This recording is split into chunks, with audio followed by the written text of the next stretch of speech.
Frédéric Coirier, bonjour. Vous êtes le PDG du groupe Poujoula qui vient de réaliser un livre intitulé Envol, la belle aventure d'une marque française. Pour démarrer cet entretien, est-ce que vous pouvez nous raconter comment est née l'idée de ce livre? Alors, la volonté, c'était d'abord d'avoir un livre autour spécifiquement de la marque Cheminée Poujoula. Et de faire, cette marque, elle est très originale. Elle s'est voulue, dès le départ, très proche du grand public, ce qui est on va dire particulier pour un produit B2B, hein. Nous sommes une entreprise industrielle. Assez souvent, on est dans un B2B. Là, la marque Poujoula s'est toujours voulu proche du consommateur. De pas faire un livre, je dirais, sur l'histoire de l'entreprise classique. C'est que souvent on voit des formats assez stéréotypés, je dirais, du livre d'entreprise où on va raconter l'histoire au travers des gens, au travers des usines, au travers des histoires. C'est toujours intéressant, mais nous on a pensé que c'était intéressant de le faire plutôt au travers de la marque, qui est l'expression de l'engagement de l'entreprise, de ses valeurs, de ce qu'elle porte, et que finalement la marque traduit assez bien ce qu'est l'entreprise au travers de toutes ses composantes, de tous ses partenaires, salariés, actionnaires, clients, fournisseurs, partenaires financiers, et que c'était un bon axe d'une certaine façon pour raconter au travers de son expression, au travers de son évolution, l'entreprise aussi Poujoula, depuis finalement les années 50, où elle est née. On va dire elle a eu une première partie d'histoire où c'était une entreprise de sous-traitance, donc la marque n'avait pas franchement de valeur. Il y avait un nom de société, mais il n'y avait pas franchement de marque.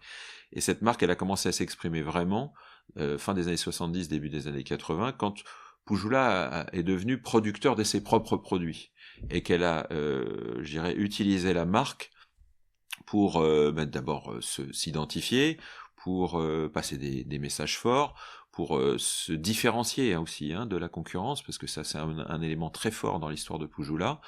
On n'est pas un acteur qui fait du MeToo, au contraire on a toujours eu cette volonté de choisir des produits différents, des technologies différentes, des innovations. On n'a jamais choisi la facilité d'une certaine façon pour aller sur le marché. Au contraire, on a plutôt innové avec des produits qui étaient vraiment en rupture avec ce qui se faisait à l'époque, le conduit métallique versus le conduit maçonné, avec des produits la sortie de toit qui était vraiment un produit différenciant, parce qu'on faisait pareil, il fallait un maçon, il fallait un zingueur, il fallait plein de corps de métier pour faire on est arrivé avec nous un produit qui faisait tout, qui simplifiait la vie, qui collait aussi aux besoins du moment. Bref, c'est vraiment toujours une approche autour de l'innovation, de la qualité aussi, qui est un point très important, qualité de sécurité, qui font que la marque Poujoula aujourd'hui est vraiment la référence de son marché. Alors, compte tenu de tout ce que vous venez d'indiquer et sachant qu'on est à l'ère du digital aujourd'hui, pourquoi avoir choisi comme support un livre pour communiquer? Bon, le digital c'est bien, mais ça passe vite. Je dirais, quand on voit à l'heure des réseaux sociaux, bien sûr on dit qu'il y a de la mémoire numérique, mais enfin on est dans l'ère de l'immédiat, de la communication permanente. Un livre, ça permet de poser un peu à un moment donné un sujet, ça permet aussi de donner de la profondeur à une approche. La marque Pouchoula, elle a évolué, mais elle a gardé ses fondamentaux. Elle s'est transformée. Quand on regarde, le logo a changé de nombreuses fois, les moyens de l'expression de la marque ont évolué, même si très tôt on a été vers le consommateur par la presse. Aujourd'hui, il y a du digital, il y a de la télé, il y a eu du sponsoring, bref, la marque elle a connu une histoire très importante, et le livre, d'abord c'est un bel objet, ça marque un moment donné précis. La volonté aussi c'est de donner quelque chose que les gens vont garder, qu'il s'agisse de clients, encore une fois de salariés.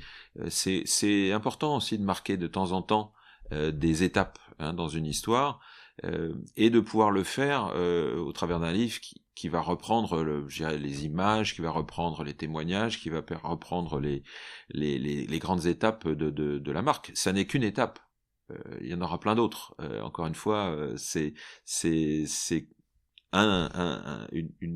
dirais un arrêt sur image qui permet de retracer tout ce qui s'est passé sur les 50 dernières années, ou 70 dernières années si on remonte à Monsieur Poujoula, mais ça n'est qu'une étape par rapport à beaucoup de choses à venir. Mais la volonté, c'était d'avoir, encore une fois, un bel objet. Un livre, c'est quelque chose que les gens apprécient. Hein. D'ailleurs, il s'est jamais vendu autant de livres que cette année, donc c'est bien de le rappeler. Hein. C'est pas parce qu'on est en digital que les gens ont oublié ce support, et de le faire bien, ça c'est important. Avec beaucoup d'images, je pense qu'aussi c'est un élément important, du texte bien évidemment, mais beaucoup d'images parce que il y a beaucoup de souvenirs aussi là-dedans, hein, quand on donne ça à des équipes et à des salariés qui parfois sont là depuis 30 ans, 40 ans, parce que l'entreprise est très stable, malgré toute sa dynamique, elle a conservé ses fondamentaux, elle a conservé ses valeurs, et j'ai beaucoup de collaborateurs qui ont 15 ans, 20 ans, 30 ans de maison. Pour eux aussi c'est très important, parce que c'est aussi retracé, et pour ceux qui viennent d'arriver récemment, parce qu'on en a aussi beaucoup, on a beaucoup recruté de gens les 10 dernières années, c'est aussi intéressant de pouvoir leur redonner un peu de profondeur, un peu d'histoire de l'entreprise dans laquelle ils évoluent.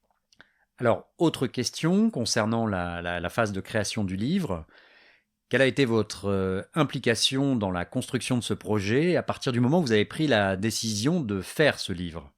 Alors l'idée première s'est faite via les équipes qui l'ont évidemment mûri, parce que quand on aborde effectivement ce type de projet, il faut choisir un angle. Et assez rapidement, ils l'ont fait autour de la marque. Et moi, j'ai trouvé ça extrêmement intéressant. Donc, il n'y a pas eu du tout d'hésitation quant à la faisabilité et à l'intérêt du projet. Ensuite, oui, je m'y suis impliqué. Donc il y a eu un certain nombre d'interviews, j'ai fait moi-même une recherche d'archives, j'avais ici dans mon bureau parisien beaucoup d'images et de documents anciens, finalement qu'il n'y avait pas forcément à New York, donc tout le monde a fait un peu ses fonds de tiroir et ses placards pour retrouver des documents, donc c'est ce qui fait aussi la richesse du livre, c'est qu'on a quand même pu reconstituer globalement l'ensemble des étapes, et à chaque étape on a retrouvé les uns les autres des documents. Et c'est toujours intéressant de refaire un peu refaire l'histoire. Donc ensuite, dans la construction, je dirais les choix des thématiques, la manière, l'angle aussi, et la manière, parce que je pense que ce document se veut très proche, très accessible. C'est pas un document élitiste ou autre, c'est vraiment un document qui se veut très proche. À la fois des salariés, des clients, qui se retrouveront d'ailleurs pour certains dans le document, parce que on a vraiment, je dirais, des photos, des témoignages de tous bords, de tout. Voilà, on a voulu que ce document, en tout cas, soit vraiment à l'image de l'entreprise, qui est évidemment un leader dans son marché, mais qui est aussi une entreprise très proche de son territoire, très proche de ses clients, très à l'écoute. C'est aussi ça qu'on veut faire ressortir du livre, c'est que, bien entendu, c'est une aventure incroyable, bien entendu, l'entreprise a un vrai leadership à l'échelle européenne, etc., mais elle est restée aussi très très fidèle à ses racines, à ses valeurs, en essayant de garder un maximum, voilà, en restant humble, en tout cas dans son approche. En tout cas, c'est comme ça que ça a été construit. Voilà, moi je suis intervenu à quelques étapes, mais les équipes ont été vraiment au cœur de la construction, et c'est ça aussi qui fait l'intérêt de l'exercice, c'est que voilà, c'est vraiment l'origine et la construction de ce document s'est fait au plus près des gens qui ont fait l'histoire de l'entreprise. Vous avez mentionné tout à l'heure que le livre est un support pérenne.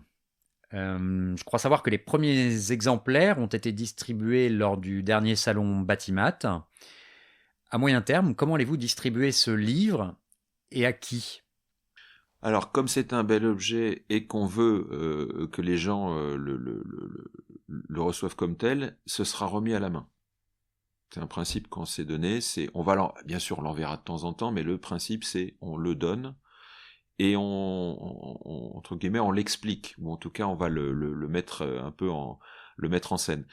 Il a déjà été remis à un certain nombre de partenaires sur le salon, et ça a été extrêmement bien reçu. En tout cas, les gens l'ont reçu avec beaucoup d'intérêt, et on a eu des retours, des témoignages que c'était voilà, ça leur parlait. En tout cas, c'est pas un objet courant ni classique. On le dit déjà dans l'approche de la marque et la manière dont il est illustré, et dont il est construit. Donc, ça va être principalement remis à la main, donc client, partenaire préférentiel. Les salariés français l'auront aussi, hein, le recevront. Hein, donc ça, on veut que les équipes soient également le reçoivent. Et puis le livre va vivre. Après, il va évidemment avoir une vie il aura une certaine pérennité, c'est clair. Peut-être faudra-t-il un jour le remettre un peu à jour, ou le refaire, ou le digitaliser, ou le faire sous une autre forme. Mais c'est vrai que pour lui donner toute sa valeur, c'est vrai que le format livre, je trouve, a un intérêt. C'est pas le premier livre dans l'histoire de Pujula. On a fait des livres précédemment qui étaient plus des livres produits. Il y a eu 2 grands livres. On a dû vous l'expliquer, voilà, qui étaient des étapes incroyables, parce que à l'époque, il n'y avait pas de document de synthèse qui regroupait l'ensemble des savoirs et des techniques autour de nos produits. Donc on a eu ces 2 livres. On a fait aussi des livres sur les savoir-faire. Donc on a fait un livre autour de nos métiers. On voulait valoriser le savoir-faire de nos salariés, de nos compagnons parfois, qui développent des savoir-faire. Donc c'est culturellement dans l'entreprise, il y a toujours eu cette volonté. Donc ce livre s'inscrira-t-il peut-être dans une durée plus longue? Est-ce qu'on le refera en l'état? Je ne sais pas. Bon, en tous les cas, il va être remis et on va faire des remises de qualité, parce qu'on veut que le livre en tout cas soit bien mis en avant. Est-ce que ce livre s'inscrit dans une volonté de transmission des valeurs et des savoir-faire qui constituent l'ADN de votre groupe? Pour quelqu'un qui est récent, par exemple, ou qui arrive au sein de la branche conduite cheminée, hein, on va dire, de notre groupe, c'est de nature à, en tout cas, à le nourrir sur ce que la marque porte comme valeur, comme on disait tout à l'heure, l'innovation, la qualité, mais pas que la qualité produit, la qualité de la prestation. La satisfaction client, c'est pas que le produit, c'est le conseil, c'est le support, c'est le produit évidemment, c'est la mise en œuvre, c'est le service après-vente, c'est le service consommateur, parce qu'un produit ça a une vie. Donc cet engagement fort auprès du consommateur, cet ancrage territorial, cette responsabilité que nous portons vis-à-vis du territoire, vis-à-vis des jeunes aussi que nous accompagnons, que ce soit au niveau sportif, au niveau de la formation, cet ancrage aussi territorial autour de la biodiversité, autour d'engagements forts. Voilà, ces éléments-là, effectivement, doivent transparaître, et je pense qu'ils transparaissent bien dans le livre. Et c'est des choses qu'on transmet aux personnes, d'une part parce qu'on a des écoles de formation interne, hein, donc peut-être effectivement que certains des éléments du livre serviront de support, en tout cas en partie pour l'intégration de ces personnes, mais oui, c'est important, en tout cas, de transmettre les engagements et les points forts qui ont fait de cette marque une référence, de manière à les pérenniser, pas forcément toujours de la même manière, mais en tout cas que ça reste comme des éléments transverses au sein de la culture d'entreprise. Frédéric Coirier, vous êtes coprésident du mouvement des entreprises de taille intermédiaire, le METI. Quels conseils donneriez-vous à des dirigeants qui souhaiteraient s'inspirer de votre démarche pour se lancer dans la réalisation d'un livre, pour communiquer sur leur entreprise ou sur leur marque?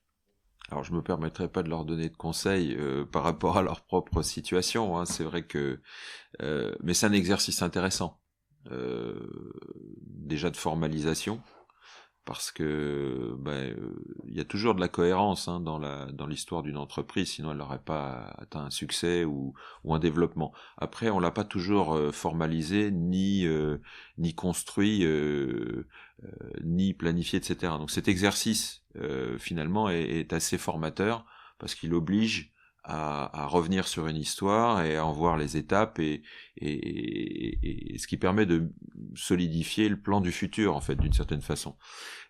Voilà, je sais que beaucoup d'entreprises l'ont fait, parce que les ETI, c'est quand même des entreprises transgénérationnelles. Une ETI, en général, c'est 40 à 50 ans d'âge moyen. Donc vous avez des entreprises qui ont 150 ans, 200 ans, enfin, certaines ETI ont une dizaine de générations, d'autres n'en ont que 3. Ça dépend évidemment des secteurs. C'est des entreprises qui ont, pour beaucoup, sont industrielles, donc avec des histoires qui ont pu se transformer avec le temps, certaines activités qui ont commencé, qui ont changé. C'est souvent extrêmement intéressant à exprimer, parce que vous avez des boîtes qui ont commencé, j'ai des exemples dans le textile, qui ont connu cette crise, qui auraient pu disparaître, qui se sont réorientées vers de la technologie, et qui aujourd'hui font des dispositifs médicaux. Vous avez des entreprises qui étaient avant, qui fabriquaient de l'emballage, et puis qui se sont mis à faire des produits pour l'aéronautique. Enfin, c'est étonnant quand vous regardez toutes ces histoires, et ça vaut le coup de le mettre en forme, d'une façon ou d'une autre. Le livre étant une expression intéressante, parce que c'est un objet qui reste, mais les histoires d'entreprise, quand on interroge les entreprises de taille intermédiaire, qui sont souvent assez anciennes, elles ont connu plusieurs vies.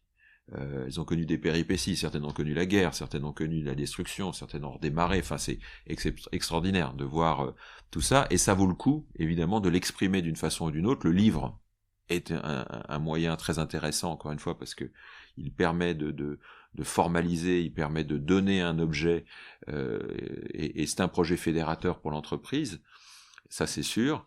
Voilà, après, il n'y a pas une seule forme, mais c'est effectivement intéressant, et pour des groupes multisites, où du fait on ne partage pas forcément au quotidien exactement les mêmes choses, c'est aussi un moyen de redonner du liant à un ensemble, à un groupe, et ça peut être très très fédérateur. Alors pour conclure cet entretien, une question plus large, associée à l'histoire de votre groupe, qui est une entreprise familiale, dont vous avez repris les rênes à la suite de votre père. Qu'est-ce qui, selon vous, différencie une entreprise familiale d'une autre entreprise qui, elle, ne le serait pas? C'est-à-dire que si vous avez un actionnariat qui vous donne le temps et qui est aligné avec la stratégie, vous vous comportez pas de la même manière que si vous avez un actionnaire qui est extrêmement exigeant, très court-termiste, et un management séparé. Ça, c'est assez empirique. Donc, ça peut, je dirais, l'important, c'est un capital stable, donc qui peut être assuré par une famille, mais qui peut être assuré par un groupe de managers, qui peut être assuré par un fonds qui est à côté de la famille. C'est en fait son pas de temps qui conditionne le fonctionnement. Dans une entreprise familiale ou patrimoniale, parce que disons plutôt patrimoniale, généralement on prend des décisions de long terme, et on pense à la génération qui suit. Donc quand on réfléchit comme ça, on ne se comporte pas de la même manière vis-à-vis de ses clients, vis-à-vis de ses fournisseurs. Un fournisseur, s'il est stratégique, on va essayer de l'accompagner. On va essayer dans les situations difficiles, de le protéger. Je pense à la période Covid. Les ETI ont eu un comportement très vertueux vis-à-vis de leur chaîne économique, parce qu'ils savaient qu'après, si cette chaîne économique s'était affaiblie, c'est eux-mêmes qui seraient affaiblis. Bon, quand vous décidez très court terme, vous pouvez vous comporter peut-être en mettant trop la pression sur votre chaîne économique, sauf qu'à un moment donné, vous l'avez tellement affaibli que vous fragilisez le futur. Quand vous avez une vision de long terme, vous faites très attention à vos clients.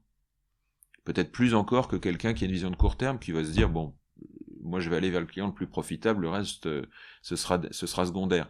Bref, ça peut paraître un peu caricatural, mais le fait d'être une entreprise dont l'actionnariat a une vision de très long terme permet et oblige à un comportement qui n'est pas le même que celui d'une entreprise qui est peut-être trop financiarisée, trop court-termiste. Et ça, c'est vraiment fondamentalement différent. Parce que ça veut dire que ces entreprises sont capables de faire des investissements de très long terme, sont capables... souvent on dit une entreprise familiale, c'est très très... on va dire plan-plan, c'est pas du tout le cas. Je veux dire, les entreprises patrimoniales sont extrêmement innovantes, sont capables de faire des choix de rupture. Je veux dire, nous, chez Poujoula, on a développé cette branche bois-énergie au sein du groupe en partant de zéro. On a fait des investissements que certains auraient pu dire non raisonnables. Mais on avait en vue l'objectif, on savait que ça prendrait 10 ans. Aujourd'hui, tout le monde nous dit « Oh, c'est évident, machin, ça marche ». Non, enfin à l'époque, tout le monde nous disait « Vous êtes un peu fou, ça ne marchera jamais, etc. » Enfin, c'est un peu ce qu'on entend souvent quand on fait des innovations de rupture. Pendant quelques années, on vous dit « Bon, tout le monde vous raille, etc. Puis le jour où ça marche, comme par hasard, c'est tombé du ciel. Enfin, non, c'est vraiment parce que vous avez fixé un objectif, vous avez poursuivi, vous êtes resté constant, même dans les moments difficiles, vous variez pas de stratégie. Et ben c'est ça là aussi la vision de long terme, c'est ça ce qu'apporte aussi un actionnariat de long terme, quelle qu'en soit la forme. Évidemment, l'actionnariat familial est de ce point de vue-là très vertueux, mais c'est ce qui permet à nos entreprises, à nos ETI, parmi les 6200 que compte la France, d'avoir 500 champions mondiaux qui se sont construits patiemment, mais avec détermination, et qui ont fait des choix très, je dirais, très tranchés parfois, qui ont parfois créé des activités complètes, qui ont permuté complètement par rapport à leur activité d'origine, et qui sont aujourd'hui de vraies, je dirais, sources de succès pour notre pays. Mais c'est ça, c'est ce que permet la vision de long terme, en tout cas, c'est d'être agile et d'être souvent en avance de phase. Frédéric Coirier, merci beaucoup pour ce témoignage et ce retour d'expérience très inspirant.